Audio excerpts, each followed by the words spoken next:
তথা এমন গৃহযুদ্ধ এবং এমন গণ্ডগোল, এমন মারামারি দেখা দিবে, যেই মারামারি, যেই যুদ্ধে আরবের প্রত্যেক ঘর যুক্ত হয়ে যাবে।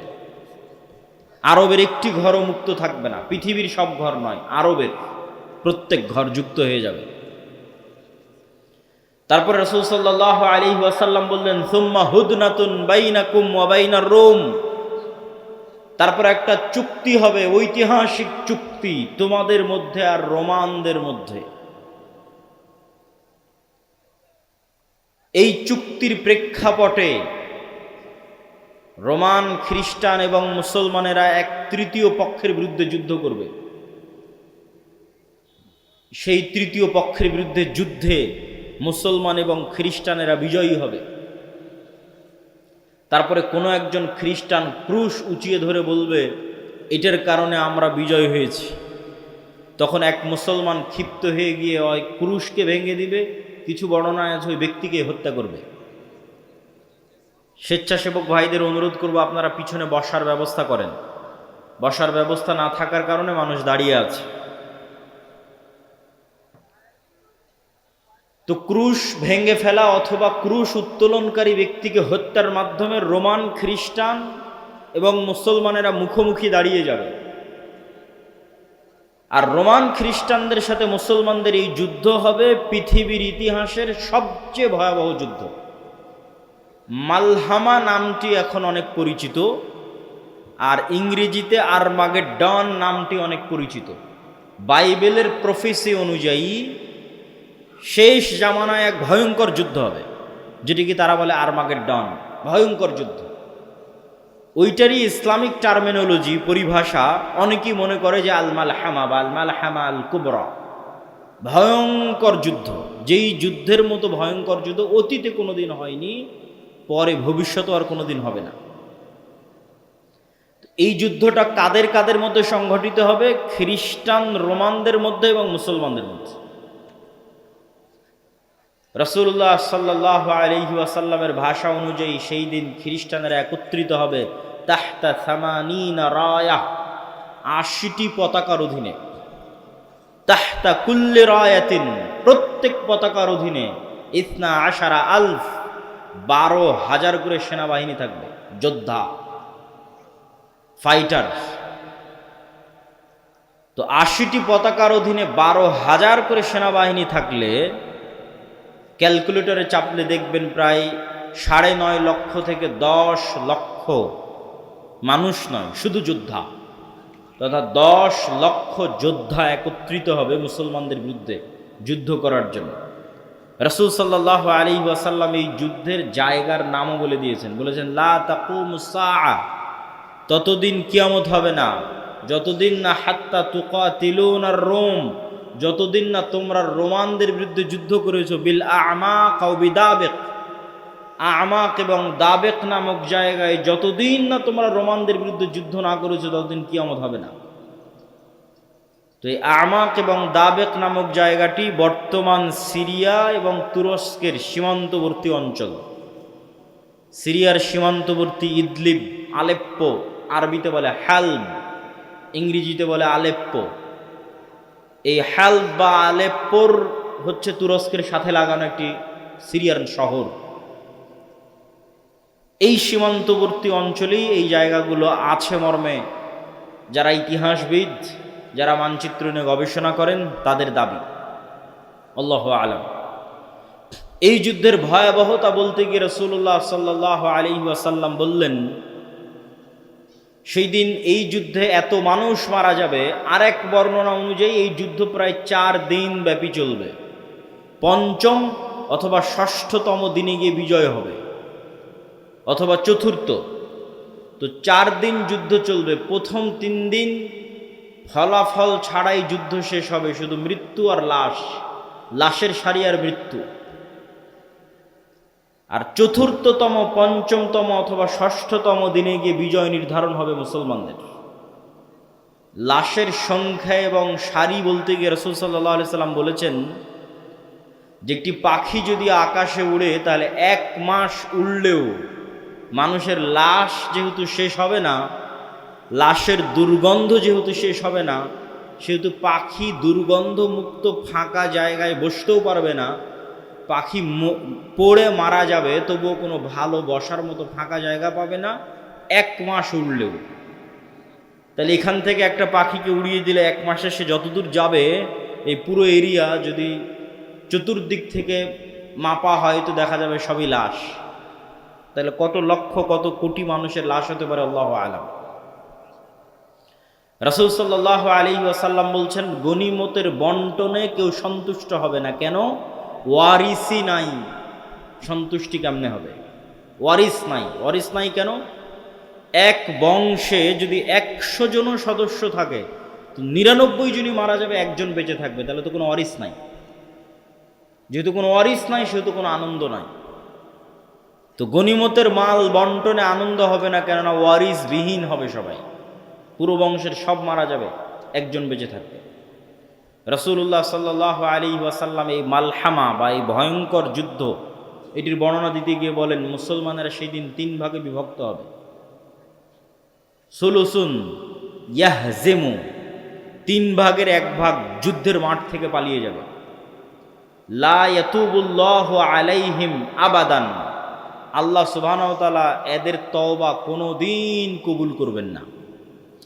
ইসলামে কবিরা গুনাহের যে লিস্ট আছে, তালিকা আছে, এই কবিরা গুনাহের তালিকায় শিরক সবচেয়ে বড়। তারপরে বিভিন্ন হাদিসে আছে পিতামাতার অবাধ্যতা, বিভিন্ন হাদিসে আছে নিরপরাধ মানুষকে হত্যা, বিভিন্ন হাদিসে আছে প্রতিবেশীর স্ত্রীর সাথে জেনা। এই যে কবিরা গুনাহ, সবচেয়ে বড় কবিরা গুনাহের যে তালিকা, এই সবচেয়ে বড় কবিরা গুনাহের যদি সর্বোচ্চ 10টা তালিকা করা হয়, তার একটা জেহাদের মাঠ থেকে পলায়ন করা। কিন্তু কবিরা গুনাহ যত বড়ই হোক, তওবা আছে, শিরকেও তওবা আছে, যতক্ষণ শ্বাস আছে। সব অধিকাংশ সাহাবী তো মুশরিক থেকে ইসলাম গ্রহণ করেছে, শিরক করে তারপরে যে ইসলাম গ্রহণ করেছে।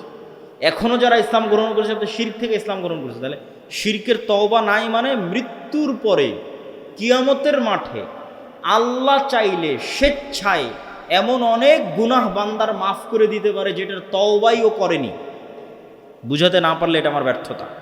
এমন অনেক গুনাহ আমরা করেছি যেটার তওবা আমরা করিনি, ইস্তেগফার করিনি, ক্ষমা চাইনি, তাও আল্লাহ ওই গুনাহ তার দয়ায় মাফ করে দিতে পারেন কিয়ামতের মাঠে। কিন্তু ওই যে দয়ায় মাফ করে দিবেন কিয়ামতের মাঠে আল্লাহ, ওই লিস্টে শিরক থাকবে না। এটা হলো শিরকের গুনাহ আল্লাহ ক্ষমা করবেন না। যে বান্দা যদি লাউ আতাইতুম, তুমি যদি আসো বিকরাবিল আরদি খাতায়া, আসমান জমিন পূর্ণ গুনাহ নিয়ে, তাহলে আমি আল্লাহ আসমান জমিন পূর্ণ ক্ষমা নিয়ে উপস্থিত হব। তো এই যে আসমান জমিন পূর্ণ গুনাহের কোনো গুনাহ আপনি জানেন, কোনো গুনাহ ভুলে গেছেন, কোনোটার তওবা করেছেন, কোনোটা করেননি, তাও আল্লাহ দয়া করে মাফ করে দিবে। কিন্তু করবেন না কোনটা? শিরক। কিন্তু যতক্ষণ শ্বাস আছে ততক্ষণ সব গুনাহের ক্ষমা আছে, শিরকেরও ক্ষমা আছে। তো রাসূল সাল্লাল্লাহু আলাইহি ওয়াসাল্লাম বলছেন, যারা ওই যুদ্ধের মাঠ থেকে পলায়ন করবে এদের তওবা কবুল হবে না। 3 ভাগের 1 ভাগ, সুলুসুন, 3 ভাগের 1 ভাগ শহীদ হয়ে যাবে আল্লাহর রাস্তায়। রাসূল সাল্লাল্লাহু আলাইহি ওয়াসাল্লাম বলছেন তারা হচ্ছেন আফজালু শুহাদাইল আরজ, পৃথিবীর সর্বশ্রেষ্ঠ শহীদ। আল্লাহু আকবার। তারপরে বলছেন 3 ভাগের বাকি 1 ভাগ, 1 ভাগ তো পালিয়ে গেল, 1 ভাগ মরে শেষ, আর 1 ভাগ তারা বিজয়ী হবে। এরা বিজয়ী হওয়ার পর এই বিজয়ী দল ইয়াফতাতিহুনাল কুসতুনতুনিয়া, কনস্টান্টিনোপল বিজয় করবে। এই কনস্টান্টিনোপল কুসতুনতুনিয়া হচ্ছে আজকের তুরস্কের ইস্তাম্বুল, যেটা দীর্ঘদিন তুরস্কের রাজধানী ছিল। এখন রাজধানী আঙ্কারা, কিন্তু ইস্তাম্বুল সবচেয়ে ঐতিহাসিক শহর। সুলতান মুহাম্মদ আল ফাতেহ ইস্তাম্বুলকে বিজয় করেছিলেন। কিন্তু হাদিসের ভাষায় বোঝা যাচ্ছে কিয়ামতের পূর্ব মুহূর্তে, দাজ্জাল প্রকাশের পূর্ব মুহূর্তে পুনরায় মুসলমানেরা তুরস্ক বিজয় করবে, তথা মুসলমানদের বর্তমান যে তুরস্ক মুসলমানদের হাতে আছে, এটি মুসলমানদের হাতে নাও থাকতে পারে। না হলে কনটেক্সট মিলানো কঠিন যে কিয়ামতের পূর্ব মুহূর্তে মুসলমানেরা তুরস্ক কিভাবে বিজয় করবে। এই ঘটনারই ধারাবাহিকতায় আরেক হাদিসে, আমি কিন্তু এক হাদিস বলতেছি না, বিভিন্ন হাদিস থেকে যুক্ত করতেছি।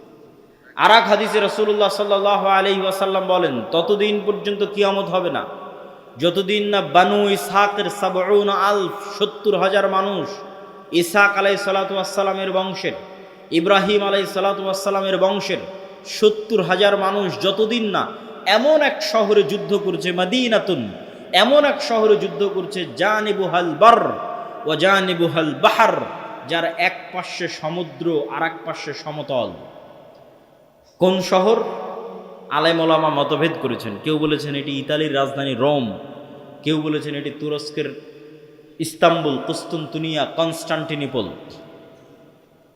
ইতালির রাজধানী রোম হওয়ার পক্ষে আর একটা জয়ীফ হাদিস আছে, যে রাসূল সাল্লাল্লাহু আলাইহি ওয়াসাল্লামকে জিজ্ঞেস করা হচ্ছে যে উম্মতে মুহাম্মাদি কোন শহর আগে বিজয় করবে কিয়ামতের পূর্বমতে, কুস্তুনতুনিয়া না রোমিয়া, কিন্তু হাদিসের সানাদ দুর্বল। তো এমন এক শহর, যেই শহরের কিন্তু এখন যেটা অনুবাদ করতেছি এটা সহিহ বুখারী মুসলিমের হাদিসগুলো অনুবাদ করতেছি, যেগুলো আমি পূর্ণ অনুবাদ করতেছি এগুলো, তথা কিয়ামতের পূর্ব মুহূর্তে যা ঘটবে তার সবচেয়ে বিশুদ্ধ যেগুলো হাদিস। তো রাসূল সাল্লাল্লাহু আলাইহি ওয়াসাল্লাম বললেন এমন এক শহর বিজয় করবে বানু ইসহাকের, ইব্রাহিম আলাইহিসসালাতু ওয়াসসালাম, ইসহাক আলাইহিসসালাতু ওয়াসসালামের বংশের ৭০,০০০ মানুষ, যেই শহরের এক পাশে সমুদ্র আর এক পাশে সমতল, কিন্তু ওই যুদ্ধ হবে বিদুন সিলাহ, লা ইয়ারমুনা আইয়ু সাহমিন, না তারা কোনো তীর নিক্ষেপ করবে না তরবারি চালাবে, কোনো অস্ত্র ছাড়া বিজয় হবে। কিসের মাধ্যমে বিজয় হবে? তারা শুধু মুখে উচ্চারণ করবে লা ইলাহা ইল্লাল্লাহু আল্লাহু আকবার। এই এক তাকবীর ধ্বনিতে শহরের এক দেওয়াল পড়ে যাবে, দ্বিতীয় তাকবীর ধ্বনিতে শহরের দ্বিতীয় দেওয়াল পড়ে যাবে, তৃতীয় তাকবীর ধ্বনিতে শহরের তৃতীয় দেওয়াল পড়ে যাবে। মুসলমানেরা বিনা বাধায়, বিনা রক্তপাতে এবং বিনা অস্ত্র প্রয়োগে ওই শহরে প্রবেশ করবে। তো যদি এটি কুস্তুনতুনিয়া হয় তাহলে এই যে আগের ঘটনার ধারাবাহিকতায়, আগে যে ভয়ঙ্কর মালহামা হলো, এই যে লক্ষ লক্ষ কোটি কোটি মানুষ মারা গেল, তারপরে মুসলমানেরা বিজয় হলো, খ্রিস্টানরা পরাজয় হলো, এই সেনাবাহিনী এবার যখন সিরিয়া এবং তুরস্কের সীমান্তবর্তী অঞ্চল থেকে বিজয় অভিযান নিয়ে রওনা দিবে ইস্তাম্বুল কুস্তুনতুনিয়া বরাবর, তখন ইস্তাম্বুলে প্রবেশ করতে তাদের আর আলাদা কোনো অস্ত্র প্রয়োগ করতে হবে না। তাকবীর ধ্বনিতে ওই নগরীর দেওয়াল পড়ে যাবে এবং তারা বিনা অস্ত্র প্রয়োগে শহর বিজয় করবে। অথবা ওই আগের হাদিসে কুস্তুনতুনিয়া বিজয় হয়ে গেছে, কুস্তুনতুনিয়া বিজয়ের পর এই বিজয় কাফেলা চলতেই থাকবে। ম্যাপ চেক করলে বুঝবেন, চলতে চলতে চলতে পৌঁছে যাবে ইতালির রাজধানী রোমে। যখন ইতালির রাজধানী রোমে পৌঁছবে তখন আর এখানে কোনো অস্ত্র প্রয়োগ করতে হবে না, তাকবীর ধ্বনিতে শহর বিজয় হয়ে যাবে। দুটের যে কোনো একটা আল্লাহ সুবহানাহু ওয়া তাআলা ভালো জানেন। এই দুই বিজয়ের অথবা এক বিজয়ের, কুস্তুনতুনিয়া বিজয় অথবা কুস্তুনতুনিয়ার পরে রোম বিজয়, ইতালির রাজধানী রোম বিজয়, এই দুই বিজয়ের কোনো এক বিজয়ের পরে আড়াল থেকে, বেশিরভাগ হাদিসে আছে কুস্তুনতুনিয়া বিজয়ের পর, শয়তান চিৎকার করে বলবে দাজ্জাল তোমাদের বাড়িতে প্রবেশ করে গেছে, কিন্তু এটা মিথ্যা সংবাদ হবে। কিন্তু তখন তৎকালীন এই মুজাহিদ বাহিনী যারা যুদ্ধ করতেছে তাদের যিনি নেতা থাকবেন তিনি 10 জন অশ্বারোহীকে রওনা করিয়ে দিবেন দাজ্জাল সত্যি সত্যি বের হয়েছে কিনা এটা অনুসন্ধান করার জন্য। তো রাসূলুল্লাহ সাল্লাল্লাহু আলাইহি ওয়াসাল্লাম বলছেন এই যে 10 জন বের হবে, আসমাহুম ওয়া আসমা আবাইহিম, এদের নাম, এদের বাপ দাদার নাম, এদের গায়ের রং, এদের ঘোড়ার গায়ের রং সব আমি এখন বলে দিতে পারবো, এখন যেন আমি দেখতে পাচ্ছি। কিন্তু তিনি বলেননি, কিন্তু তিনি জানতেন যে কোন 10 জন, তাদের নামও তিনি জানেন, তাদের বংশও তিনি জানেন, তাদেরকে রওনা করিয়ে দেওয়া হবে।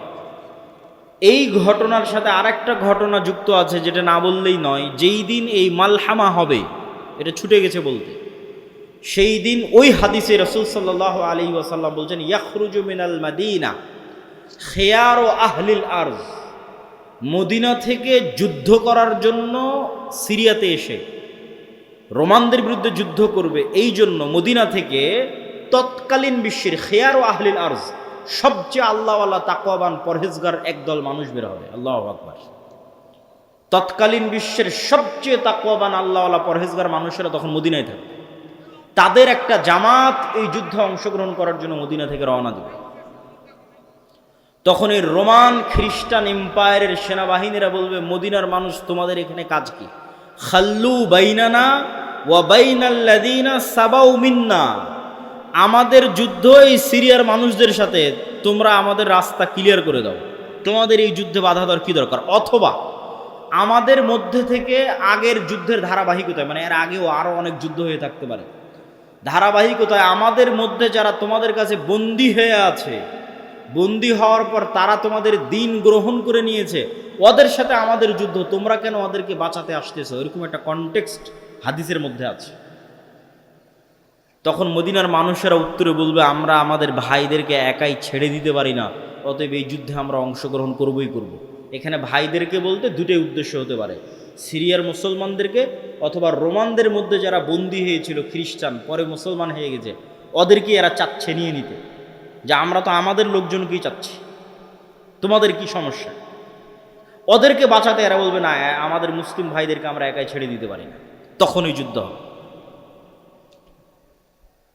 তো এবার এই যে 10 জন অশ্বারোহী রওনা দিল দাজ্জালের অনুসন্ধানে, দাজ্জালকে খুঁজতে, তখনও দাজ্জাল বের হয়নি।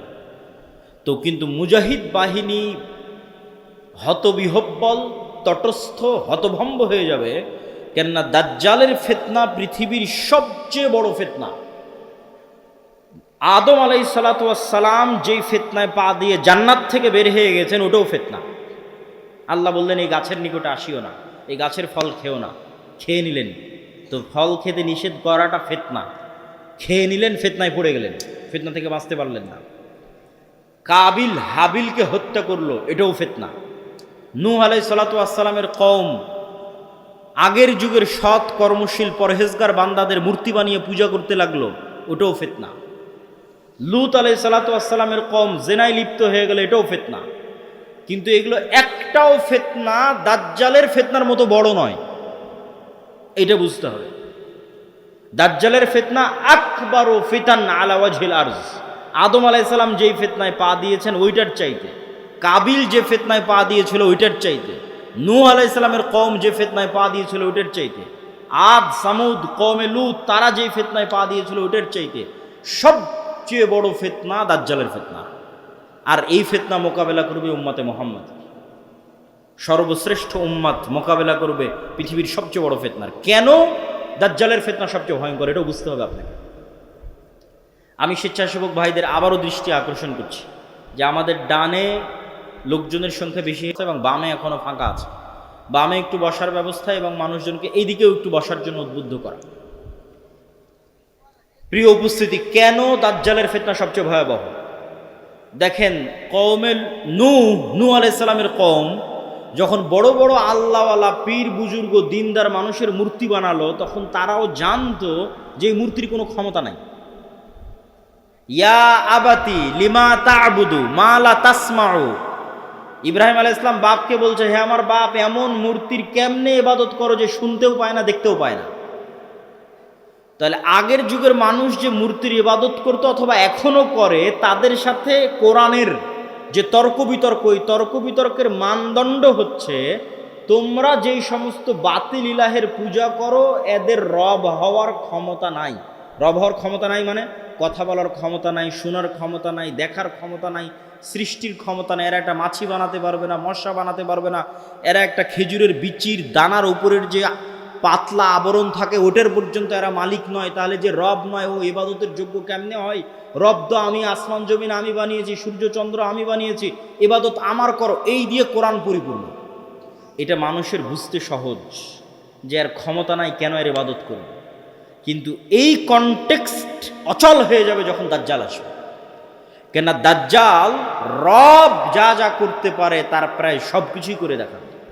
এই জন্য দাজ্জালের ফিতনা সবচেয়ে ভয়াবহ, ভয়ঙ্কর ফিতনা। মা কালী, মা দুর্গা আর শাহজালাল আর শাহপরাণ, যাদেরই মানুষ আল্লাহ বাদ দিয়ে ইবাদত করছে, আর ঈসা আলাইহিস সালাতু ওয়াস সালাম আর মারিয়াম আলাইহিস সালাতু ওয়াস সালাম আর যাদেরই ইবাদত করছে, তারা কেউ এখন আপনাকে দেখাতে পারবে না যে আমি আকাশকে আদেশ দিলাম আকাশ বৃষ্টি বর্ষণ করবে, আমি জমিনকে আদেশ দিলাম জমিন ফসল উৎপাদন করবে, জান্নাত দেখালাম জান্নাতে ঢুকে যাও, জাহান্নাম দেখালাম জাহান্নামে ঢুকে যাও, মৃতকে জীবিত করে দিলাম। এইরকম একচ্ছত্র কন্ট্রোল যা একমাত্র রবের থাকে, তার কারণ নাই। ফলত ওদেরকে বাতিল ইলাহ প্রমাণ করা সহজ। কিন্তু যখন একজন সত্যি সত্যি এগুলো আপনাকে করে দেখাবে, তখন আপনি ঈমান ধরে রাখতে পারবেন না। অনেকগুলো কারণে।